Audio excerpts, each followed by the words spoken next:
नमस्ते दोस्तों, मैं बाथरूम में स्नान कर रही थी। बाथरूम का दरवाजा कांच का था, जिसका मतलब है कि अंदर वाला बाहर की छाया देख सकता है और बाहर वाला भी अंदर की छाया देख सकता है। स्नान के दौरान मैंने नोटिस किया कि दरवाजे के सामने कोई हिल रहा है। यह देखकर मैं एकदम रुक गई। फिर मैंने सोचा, यह क्या हो सकता है? शायद कोई संयोग से वहां से गुजर रहा है या कुछ और कर रहा है। मैं उलझन में थी कि क्या करूं। फिर मैंने बड़ी मुश्किल से खुद को संभाला। आप भी समझ सकते हैं कि उस पल मेरा मन कैसा रहा होगा। मैंने जल्दी से तौलिया लपेटा। तभी शायद उसने मेरी आवाज सुन ली। मैं बाथरूम से बाहर निकली और ऐसा दिखाया जैसे मुझे कुछ पता ही नहीं। ना कुछ देखा, ना कुछ समझा। फिर मैं सीधे अपने कमरे में चली गई और जानबूझकर दरवाजा थोड़ा खुला छोड़ दिया। मैंने सोचा, अगर यह संयोग था तो वह दोबारा इधर नहीं आएगा, लेकिन अगर उसने जानबूझकर ऐसा किया तो बार बार आएगा। और सचमुच जैसा मैंने सोचा वैसा ही हुआ। मैंने देखा कि वह मेरे कमरे के दरवाजे के सामने से गुजरा और मुझे साफ दिखा कि वह मुझे ही देख रहा था। उस वक्त मैं समझ नहीं पाई कि क्या करूं, लेकिन फिर मैंने खुद से कहा, राधिका, अगर वह खुद तेरे पास आ रहा है तो जो वह चाहता है उसे दे दे। वैसे भी बांटने से कुछ कम नहीं होता। यह विचार आते ही मैंने खुद को उस पल के हवाले कर दिया। मैंने कपड़े बदले और एक हल्की पारदर्शी नाइटी पहन ली। फिर मैं ड्राइंग रूम में टीवी देखने चली गई। वह भी वहां बैठा था। उसने मुझे देखा और बोला, दीदी, कुछ पीने को लाऊं? मैंने प्यार से कहा, नहीं भाई, तुम रहने दो, तुम आराम करो। मैं कुछ मिठाई और 2 गिलास जूस लाती हूँ, फिर हम साथ में लेंगे। तब तक तुम कोई अच्छी फिल्म चुनो। इतना कहकर मैं चली गई। जब मैं मिठाई और जूस लेकर लौटी तो मेरा भाई एक एक्शन मूवी देख रहा था। मैंने कहा, ये क्या देख रहा है भाई? इसमें तो बस मार धाड़ है, इसे बंद करो। 2 मिनट रुको, मैं अभी आती हूँ। मैं अपने कमरे में गई, एक पेन ड्राइव लाई और बोली, देख भाई, मेरे पास इस पेन ड्राइव में कई फिल्में हैं, चलो इन्हें देखते हैं।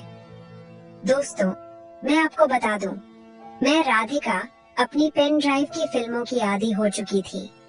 मेरे पति के देहांत के बाद भगवान उनकी आत्मा को शांति दे, मैंने तय कर लिया था कि अब जो भी मुझसे शादी करेगा वह सिर्फ मेरे पैसे के लिए करेगा। इसलिए मैंने फैसला किया कि मैं अकेले ही अपनी जिंदगी जीऊंगी और दोबारा शादी नहीं करूंगी। तब से मैंने वह सब शुरू किया और उन फिल्मों को अपने पास रख लिया। जब भी मन करता मैं उन्हें देखती और खुश रहती। लेकिन अब जब मुझे अपने भाई पर भरोसा हो गया तो मैंने सोचा, ये किसी और से तो बेहतर है। वैसे भी मैं एक बार अपने भाई को आजमा सकती हूँ। ये कहानी तब शुरू हुई जब मैं विधवा हुई। मेरे पति के घर वाले मेरे साथ नहीं रहते थे, क्योंकि मैंने लव मैरिज की थी और उन्हें हमारा प्यार मंजूर नहीं था। मेरी माँ मेरे प्यार के साथ थी, तो उनकी सहमति से मैंने शादी कर ली। मेरे पति मुझे पुणे ले आए, जहाँ हम खुशी खुशी रहने लगे। लेकिन हमारा साथ सिर्फ 4 साल का रहा। एक रात पार्टी से लौटते वक्त हमारा एक्सीडेंट हो गया। मैं बच गई, लेकिन मेरे पति मुझे छोड़कर चले गए। तब से मैं उनकी यादों के साथ इस 2 कमरों के घर में अकेले रह रही थी। जब मेरी माँ को मेरे पति की मौत की खबर मिली तो वह मुझे दिलासा देने लगी और बार बार कहती कि वह मेरे भाई अर्जुन को मेरे साथ रहने भेज दे। वह कहती, राधिका, कब तक अकेले रहोगी? लोग तरह तरह की बातें करते हैं। मैं कहती, माँ, मुझे अकेले रहने दे, मैं खुश हूँ। लेकिन माँ कहती, नहीं, शादी कर ले। मैंने कहा, शादी बिल्कुल नहीं माँ। फिर माँ बोली, ठीक है, तो अर्जुन तुम्हारे साथ रहेगा। मैंने कहा, ठीक है, भाई को भेज दो, लेकिन शादी के लिए दोबारा दबाव मत डालना। इसके बाद अर्जुन मेरे साथ रहने आ गया। मैंने अर्जुन के लिए एक अलग कमरा तैयार किया, जिसमें एक कंप्यूटर रखा, ताकि वह पढ़ाई कर सके। मैंने उससे कहा, अर्जुन, तुम यहाँ रहो, लेकिन जो कुछ भी देखोगे या सुनोगे उसका जिक्र कभी मत करना। उसने पूछा, दीदी आपका क्या मतलब? मैंने कहा, बस वही जो मैंने कहा, तुम पढ़ाई करो और बाकी चीजों से मतलब मत रखो। वह मेरी बात नहीं समझा, लेकिन मैंने सोचा कि अब मुझे सावधान रहना होगा। फिर भी कुछ चीजें छुप नहीं पाई और धीरे धीरे उसे मेरे बारे में पता चलने लगा। अब वापस मौजूदा समय में आते हैं। जब मैंने जूस और मिठाई रखी और पेन ड्राइव की फिल्म शुरू की तो अर्जुन बेचैन हो गया। मैंने जानबूझकर ऐसा किया था। मैंने पूछा, क्या हुआ भाई, इतना परेशान क्यों हो? उसने कहा, हाँ दीदी मैं परेशान हूँ। मैंने पूछा, क्यों, क्या हुआ? उसने कहा, कुछ नहीं दीदी। मैंने पूछा, फिल्म कैसी लग रही है? उसने कहा, दीदी ये क्या चला रखा है, ये तो परेशान करने वाली फिल्म है। मैंने कहा, क्या शर्म आ रही है? वैसे मैंने तुम्हें कल देख लिया था। वह चौंक गया और बोला, देख लिया मतलब?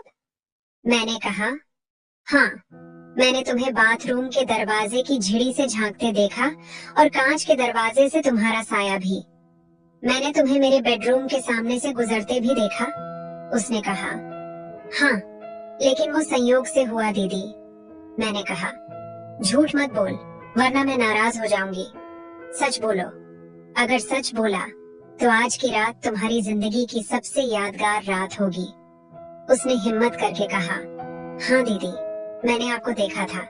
मैंने पूछा, तुमने ऐसा क्यों किया? उसने कहा, दीदी मैंने कल रात आपको देखा और सुना जब आप अपने कमरे में थी। आपकी आवाज अनजाने में निकली तो मैं आपके कमरे की तरफ गया, लेकिन जो देखा उससे मैं बेचैन हूँ। मैंने पूछा, क्या देखा? उसने कहा, बस इतना ही दीदी। मैंने कहा, अच्छा अब बताओ क्या चाहते हो? उसने कहा, क्या मतलब दीदी? मैंने कहा, फिल्म में जो हो रहा है वो देख रहे हो ना? उसने कहा, हाँ, ये तो पागल कर देगा। मैंने कहा, क्यों पागल कर देगा? उसने कहा, दीदी मैं जवान हूँ, ऐसी चीजें देखकर क्या होगा? मैंने कहा, कुछ नहीं और बहुत कुछ। आज मैं तुम्हें वो एहसास दिलाऊंगी जो तुमने पहले कभी नहीं लिया। दोस्तों सच कहूं तो न उसे यकीन हो रहा था न मुझे नहीं पता था कि मैं ऐसा कुछ कर सकती हूँ, लेकिन वो पल बहुत खास था। मुझे लंबा समय हो गया था, इसलिए मैंने सब भुला दिया और उस पल में खो गई। मेरा भाई अर्जुन अब जवान हो गया था। वह ऐसा था कि कोई भी औरत उसे पसंद कर सकती थी। वह सब कुछ जानता था, लेकिन मुझसे थोड़ा डरता था। जब मैं फिल्म की हीरोइन की तरह उसके सामने आई तो उसका हौसला बढ़ गया। फिर हम उस रात एक दूसरे में खो गए। मैं बार बार उसकी तरफ बढ़ी और वो भी मुझ में डूबता गया। आखिरकार मैंने कहा, बस कर अर्जुन, मैंने अपना हक ले लिया, अब और नहीं चाहिए। उसने कहा, लेकिन दीदी मेरा मन अभी भरा नहीं, मैं और चाहता हूँ। मैंने कहा, मैं हूं ना, जो चाहिए ले लो। फिर उसने कुछ ऐसी चीजें की जो मैंने कभी सपने में भी नहीं सोची थी। वह मेरे लिए नया था, जैसे पहली बार अनुभव कर रही हूँ। मैं यकीन नहीं कर पा रही थी कि मेरे साथ क्या हो रहा है। वह अनुभव मेरे ख्यालों से परे था। मैं बहुत खुश थी क्योंकि यह एहसास अनोखा था।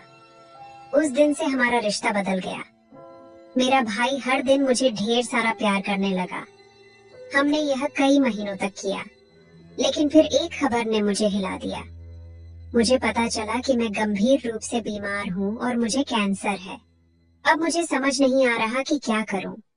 क्या यह मेरे कर्मों की सजा है? मैं आपसे अपनी कहानी इसलिए शेयर कर रही हूँ ताकि आप मुझे सलाह दें। मुझे पता है आप कहेंगे कि यह मेरे कर्मों का फल है, लेकिन मैं चाहती हूँ कि आप मेरी भावनाओं को समझें, मेरी जगह खुद को रख कर देखें और फिर सलाह दें। मैं आपके सुझावों का इंतजार करूंगी और उन्हें ध्यान से पढ़ूंगी। तो दोस्तों, यह थी मेरी कहानी। आपको यह कैसी लगी? कमेंट करके जरूर बताएं। अगर पसंद आई तो लाइक करें और दोस्तों के साथ शेयर करें। ऐसी ही कहानियों के लिए हमारे चैनल को सब्सक्राइब करें